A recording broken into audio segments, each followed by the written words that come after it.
Good morning, Taconic, and welcome to another episode of the Thunder Report. We have a lot coming up, so let's get right into it.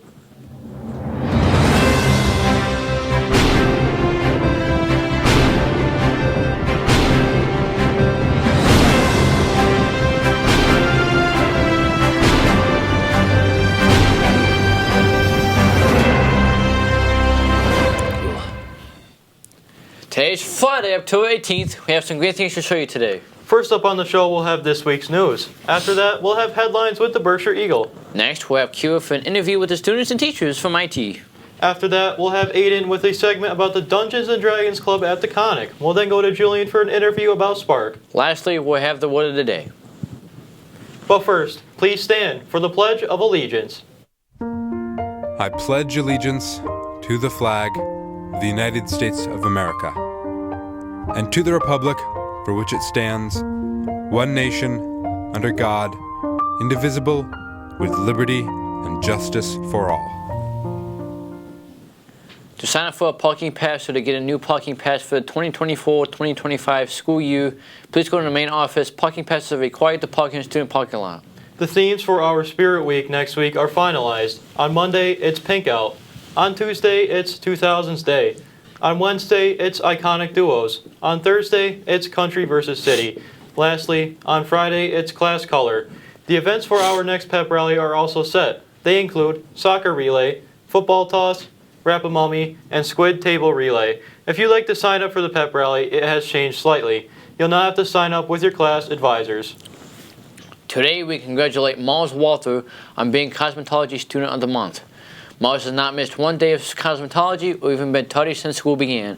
They are the first to arrive in class, fully prepared, displaying emerging talent, and always eager to know what we have planned for the day. Mars receives outstanding grades, and not only in cosmetology, but academic grades display that they are a hard worker and high achiever. They are always smiling, following the rules and expectations, offering guidance to friends, and a pleasure to have in class. A word from Mars. I would say that so far, cosmetology has been the highlight of my sophomore year. Every time I walk into class, I'm excited and prepared for whatever we are going to do that day. All of my classmates are extremely friendly and elevate my experience in the class. I am very excited to see what this shop has in store for me.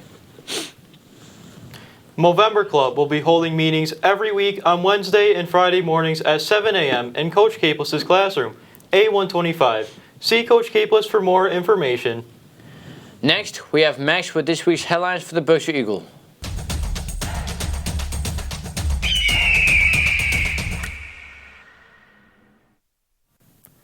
Hello everyone, my name is Max and welcome to Headlines with the Berkshire Eagle. Let's check out some of the big stories in the news this week. More than 50 years in the making, the Greylock Glen Outdoor Center in Adams is up and running. Last Friday, federal, state, and local dignitaries, along with the contractors, town staff, and state officials involved, celebrated the opening of the 9,000 square foot, $15+ million Greylock Glen Outdoor Center. The meeting was filled with remarks to inspire a swell of pride among Adams residents.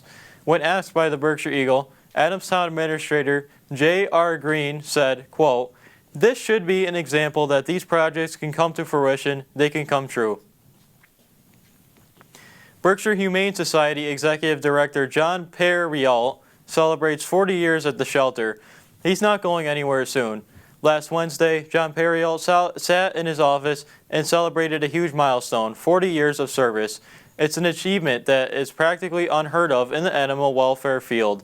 Mike Buckley, a managing partner with the Kilo Group, a consulting firm that works with Berkshire Humane Society, said, quote, "Frankly, if John is not the longest serving executive director in any one organization in the country, he's got to be within the top 10.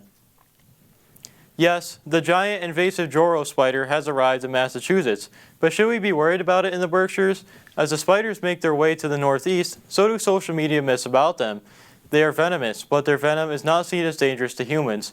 They also don't usually bite humans, and more importantly, they don't kill humans. The main concern about the Joro spider actually is that it might outcompete natives for space on the landscape in Massachusetts." Well, that is all I have for you. For more on these and other local stories, check out theberkshireeagle.com. Now, back to the studio. Thanks, Max. That was some interesting news from the Berkshire Eagle. Next up, we will go to Kira for an interview with the students and teachers from IT. Welcome back to Shop Talk. Today we are going to be interviewing one of the ISSN teachers and a couple of the students. Let's go to that. What's your name and position? Hi, I'm Mr. Jarowski. I'm a new ISSN teacher. How do you like your new class? I really like the new class. We have a couple of classes that we're working on. We work with career experience and we work with the 10th graders in ISSN 1, which is based on CompTIA A+ certification. How are the students? Students are great. There can be challenging some days. They can be difficult some days. But we got some really good grades on our tests recently. Thank you. Thanks. Hi, what's your name? My name is Cameron. I'm Raymond. My name is Kylie. What do you think of your new teacher? He's alright. Mr. Jarowski's alright. How do you like the class so far this year? It's not what I expected. Is this the shop you wanted? Is this what shop I wanted? Not really, but I'm just giving it some faith. Hopefully, the more we get past all the stuff, it'll get better. Just gotta have some faith. Honestly, just gotta have faith. That was our segment of Shop Talk. Now back to the studio. Thanks, Kira, for that interview. Next, here's a segment with Aiden about Dungeons & Dragons Club at Taconic.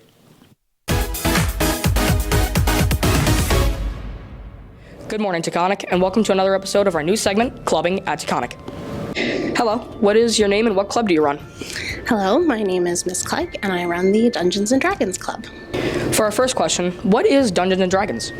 So Dungeons & Dragons is a role-playing game. Essentially, people make characters and we kind of act out this fantasy setting. There are some role-playing games that are also sci-fi. They go all sorts of places these days. But essentially, it's you and a bunch of friends hanging out, pretending that you're another character and fighting some monsters. Interesting. So some people that come to D&D Club do not have the resources necessary to participate. Does this club provide those resources? Oh yes. I've got dice, like a literal bucket of dice. I've got little minis when we do miniature sessions. I've got so many character sheets, cutesy character sheets too, so there's plenty of stuff. So essentially all you have to do is show up.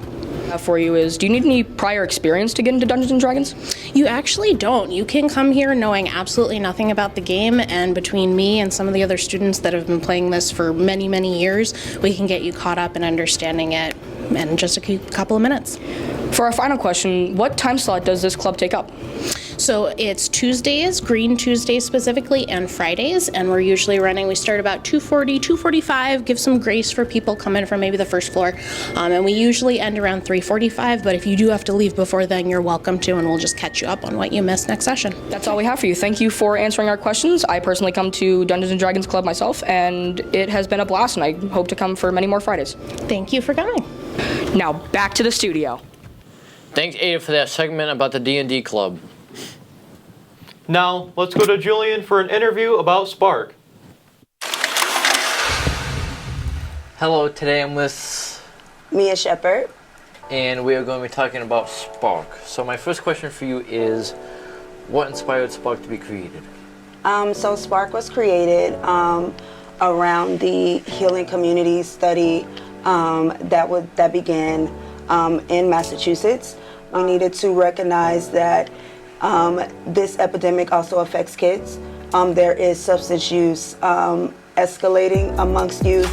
And not just that, but there are children that are affected by parents or family members or the community that they constantly are exposed to substance use. Where did the name Spark come from? So Spark is something that kind of spanned. Again, this began as the Youth Advisory Board for Central Berkshire, but Spark stands for supporting positive actions for resilience and knowledge. How much of an impact will Spark have in the future days? It's been having a great impact so far, and I think what speaks to what it will be in the future is what it is now and what it has become so far. And I would say kind of the feedback that I got from our meeting last week, which was if it were not for this group, if it weren't for YAB, if it weren't for Spark, I would have never interacted with most of the kids in this room. they feel safe. You guys feel safe coming into that space and just feeling heard. We want to make sure that the youth lead these meetings, that you guys feel the peer support, and that the adults really are just there to facilitate and make sure that we support you in whatever way you guys need us to, including making sure your voices are heard outside of those rooms. Well, that's all that we have for you. I thank Mrs. Shepard for joining us today. Thank you, Julian. And we hope you all have a great day. And make sure you join Spark and sign up at Mrs. Albert's in the guidance office. Thanks, Julian, for the interview about Spark. Just to add on that, if you'd like to see the full interview, it will be up on our Taconic TV YouTube channel soon. Spark meets once a month during the school day. Our meeting is on Thursday, November 14th. Lastly, the misquotes for the day is conflicting, which means incompatible or at variance, contradictory. Get notice using this word in conversation in and out of class, and you'll get a green ticket and be entered in a drawing for a prize from Word of the Day. And before we end today, we want to give a huge thunderclap to Mr. DeMarco, Mr. Person, and all of the students in the electrical shop for doing some amazing work to make the lighting better in our new studios. We want to thank you for your professional and speedy work. Well, that is all we have for you today. As always, if you have any news you'd like us to report, please email us at taconictv@pittsfield.net. For more from us here at Taconic TV, check out our weekly radio show, Up on Taconic, which airs every Monday at 6 p.m. on WTBR 89.7 FM. You can also find our radio show on podcasting sites like Spotify and CastBox. As always, make sure to take responsibility, have respect, and strive for excellence. Have a great day, Taconic.